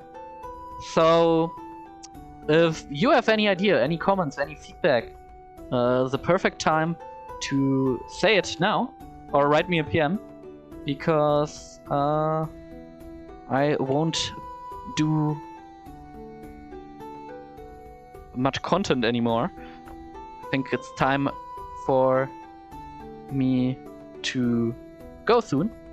So if you liked the stream, then please leave a follow here on Twitch, and if you saw it on YouTube, then give me a like, subscribe, comment, whatever. I would be really happy to see the channel grow, and if you want to support me, it would be really, really great. I always stream on Tuesdays from 3 PM German time till like 7 PM around, because I usually like to get some food at that time. So that's my streaming times. I sometimes stream also on some other days. Check it out, leave a follow, then you see when I'm online. But I also upload most of the videos to YouTube, so you can like my channel there, Dungeon Frog, but not written together. So yeah, what else would I have to say? I'm not sure if I will share the finished document publicly. Not 100% sure. As you can see, we're still missing some weapons. We definitely need to balance it out a bit, make it a bit more interesting in some departments. So that will probably happen in the next time. And oh wait, let's have a look on as a point of a possible discussion on my other homebrew classes, which I plan next. So or which are possible homebrew classes. So if you have like a class which you would like to see, just write it down. By the way, the music just turned out. Have to reload the music quickly. Yeah, let's have a look on my other homebrew class ideas. Don't wonder, my other homebrew class ideas are written mostly in German, because yeah, if I make my notices, I write them down in German. So then you know what classes you might see in the upcoming future when you follow me. And if you say like, oh, Dungeon Frog, please make this subclass next, then I will definitely do it. Probably, if it's kind of fitting, in the one of the next streams. We will see. Like, there's always a lot to do if you're creating your homebrew world. So we had some fun with creating this class. That's a lot of work, but this class is also a really complicated one, so it does take a bit more time. And let's take a look at my wonderful sheet and scroll to the bottom. You also see that it is probably even some mistakes written, even if in German. So I will just put them into English. So we have a soul sword. As you might know, my homebrew setting, if you follow me closely, there is actually in my homebrew world a system which lets souls fusion, kinda. Like, if someone dies, you can transform his soul into a new body, and they will fight over the body. And this kind of stronger soul will survive. So, yeah, with that, some people can get kinda invincible or like kinda live forever. And I think that's a really interesting concept to explore in a world. And to be honest, also really interesting concept to explore in our times, because writing engrams, I don't know how the correct English pronunciation is, of people's personalities might be a thing of the future. So I think as that's a cool class in a sorceress, because we know that sorceresses in D&D 5e lore gets its powers mostly like from birth. So having a lot of souls inside you might be an interesting concept also to RP. We got a techno metal bard. I'm not sure what style of music we will give him, but I think if we are going steampunky, we should give him some cool ideas. We have the randomized fighter, which are working dabei. We have a drug or mutated barbarian. Not sure how this will work, but in a more scientific, or in a further scientific world, we might have something to actually alter the barbarian self. We have to be a bit careful to not make it too much like the beast barbarian in this case. We of course will have the tech priest if we are living in a steampunky world. We will have an urban hunter, pretty much like a ranger class, which specializes in being in a city. I'm not sure how the feats will look out in the end, but I think having a hunter which is good in a city with small corner streets and technology is a cool idea. We will maybe have a Dragon Warlock. Everyone wants to have a Dragon Warlock. Nebel means fog. That will be a new magic school I kinda introduce, or like kinda like a new magic school, like a specific type of spells which will work around fog, because fog will be like at least in a part of my world a big theme. So we will have wizards which are specialized on this theme with their own spells, and I think that will be an interesting aspect to look into it. And yeah, some of my players already saw one of my fog enemies. That might be interesting. I have here written for the druids, abgewendet von Technik, so they're anti-technique. So, not sure what I could make here. I think that's probably at the moment my unsurest point.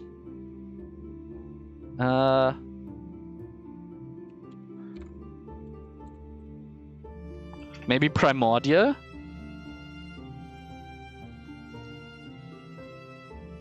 Something like this, but I'm really not sure what we do with the druid.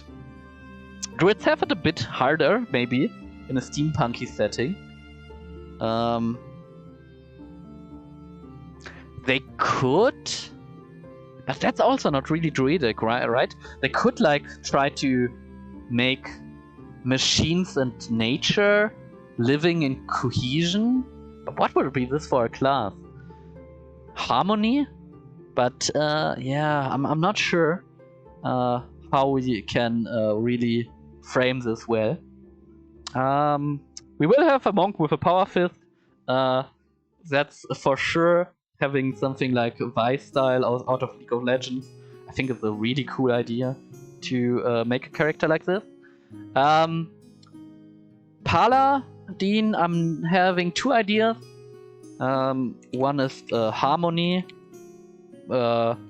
which would be like an offense-defense, trying to equalize things Paladin, which would be like a more, like common Paladin class, which you could easier adapt to other settings. But as I already have a Frog Paladin with its order written down, I might actually stay with this homebrew class. As we have a swamp area in my homebrew world, and we have homebrew frog monsters inside of it, it might be a good chance to add, to bring some love to the frog overlords into my game. Yeah, the only big problem it would have, at the moment the class is a bit reliant on making poison damage, and poison damage will not be the best damage type in a world full of machines. Yeah, that might be, and also not the best damage type in a swamp. So I'm not sure how well it actually will fit playing wise into the world. And last but not least, we get a rogue with a gun, as we don't have any specialization for gunning classes. So yeah, if you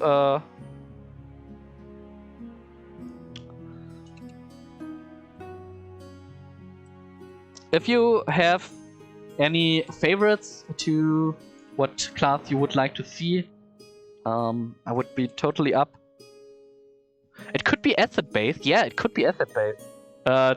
Toropa, thank you for the comment.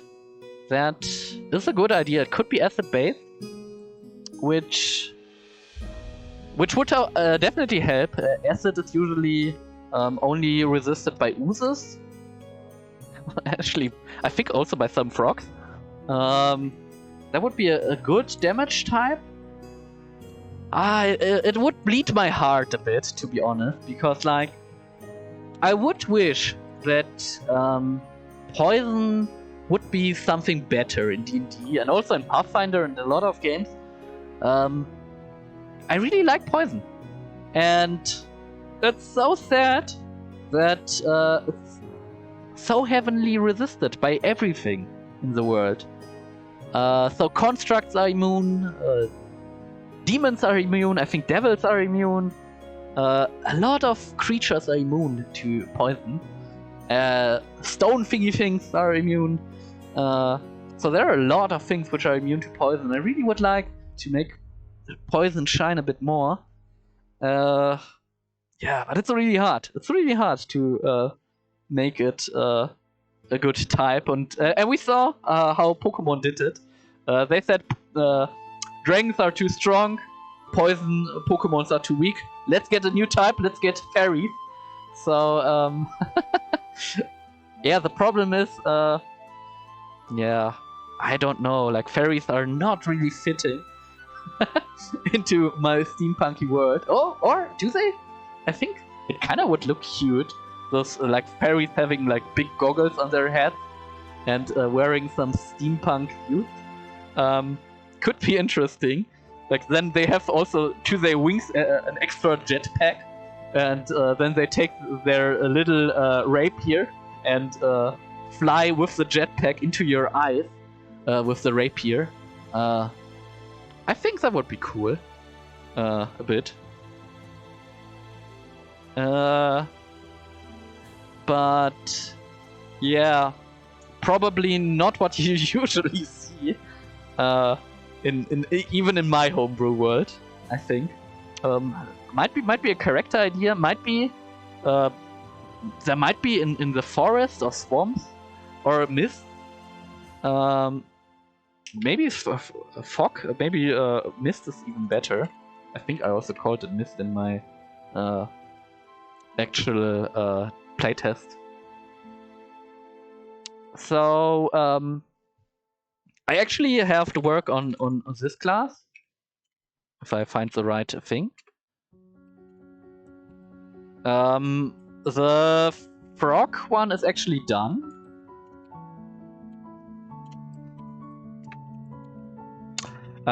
We did work last week and this week on the random fighter. Kinda done. I also worked on the tech priest.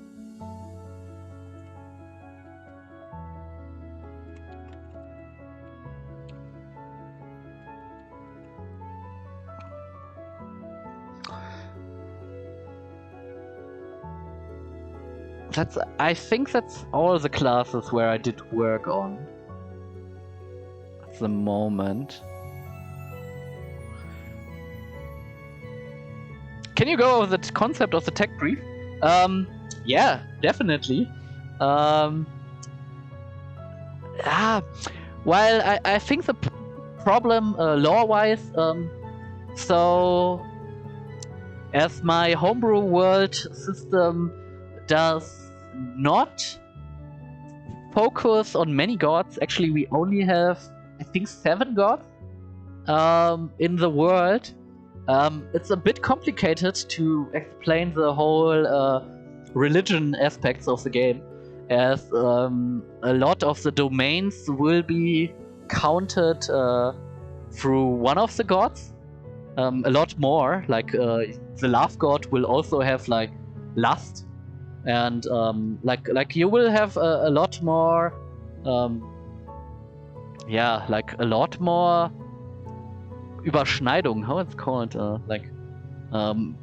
Because the portfolio will be much smaller, and the tech priest will actually believe in the machine spirit, which is kind of like the idea you have in Warhammer 40k, and I have to be probably pretty careful about framing this, but I think the idea is interesting to have a god which is a machine transcended from the boundaries of flesh into a more perfect form, where it left its boundaries which flesh gives us back, and transcended into something more.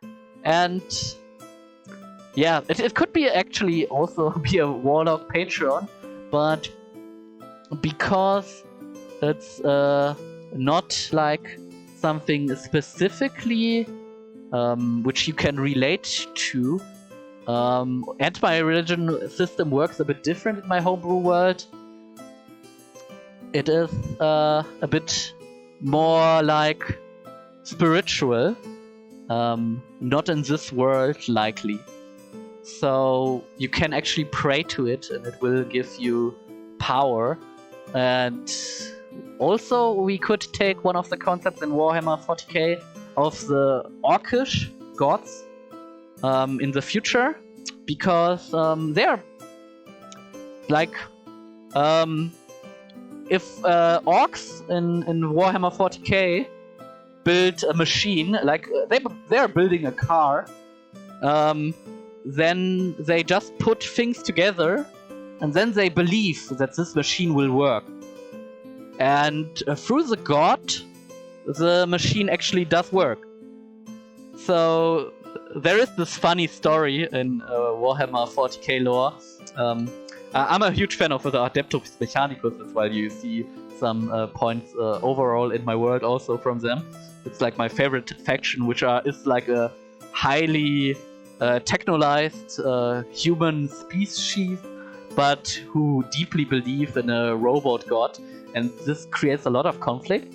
And like they had like a scouting operation on one of the orc planets, and they wanted to look like on like how the orc technology works, and so they were going to like one of the orcish big tanks to see how it looks from the inside, to see the great machinations of the Omnissiah working in this foreign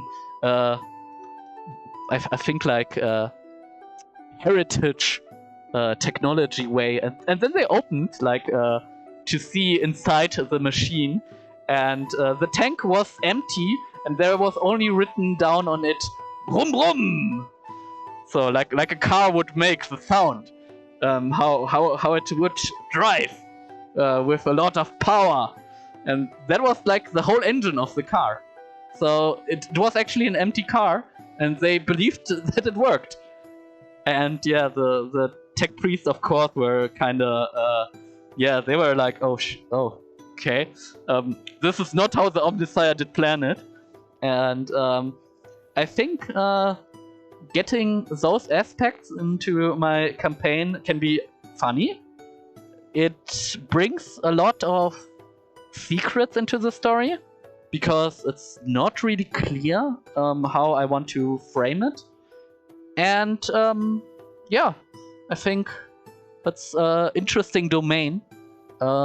Having it might be a bit difficult, because we have the spell Animate Objects, which is a really powerful spell, but the spell is not easy to use. Like, you have to be creative to actually use the spell well, and a lot of spells which do have to do with creating things like illusion spells or constructing spells are usually more on the the players have to be a bit more creative, and so it's a bit on the harder side. But if they do it good, then I think it's even more rewarding than you usually would have a class. So yeah, the tech priest godness does not have a name at the moment, so I have to work on it.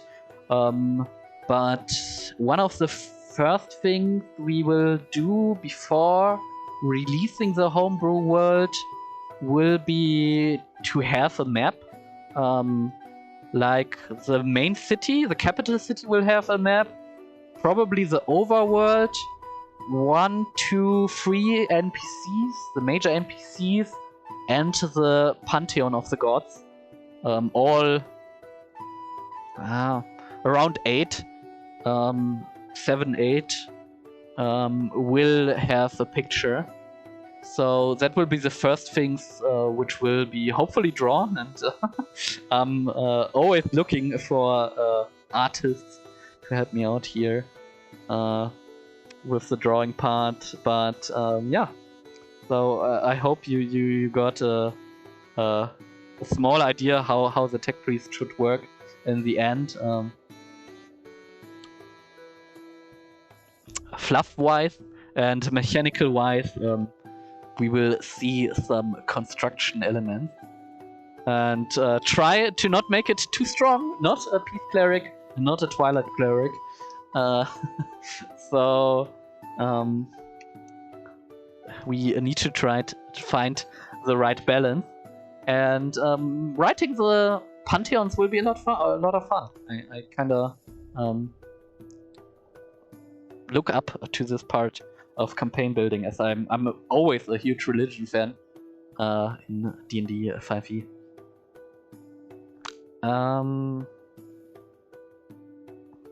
Okay. Does anyone else have any questions, any comments, anything to say? I thank you all for staying with me through this concept. The class is still not done, but I think we have a lot of stuff done. I think we even could run the class. We did not finish the super power form. That would be a thing we definitely need to go. And we have some weapons which we could finish. More than it definitely would need playtesting, some feedback from hopefully my players over the week. But yeah, I think it's not so much left to do with this class. We can continue on with this class. The great goal is, of course, making the homebrew world for the players, where they can live their adventures, hopefully all at the same time, in different group, in different places in the same world, and maybe affect each other to some degree, maybe team up for some epic fights. and create a great story. That would be the ideal world, and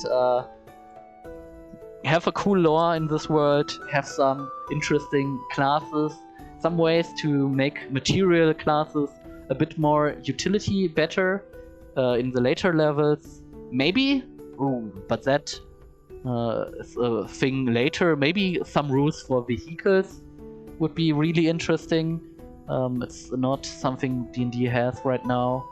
Or it kind of has a bit of ship battle, but nothing too big. And seeing what possibilities we get through making a steampunk world, which helps us, I think, in some aspect, to lessen the dependence on magic, or even making it more interesting with technology and magic. I think there's still a lot to do, but I am happy to have so much to do in the future. So leave a like, follow, subscribe, whatever, comment if you want to support. And I think at some point, actually, our Patreon site will go online, as I had some people ask me about Patreon. We might go online at some point. Mainly that I can pay some artists for the artworks. That we have something before we ever, if we ever, and go to a Kickstarter campaign. Before that, probably, hopefully, one of my campaigns will go online on Twitch. We are working on this slowly but surely. So yeah, that is what you can look up to. And yeah, thank you everyone for watching. And we will see us hopefully soon. Bye!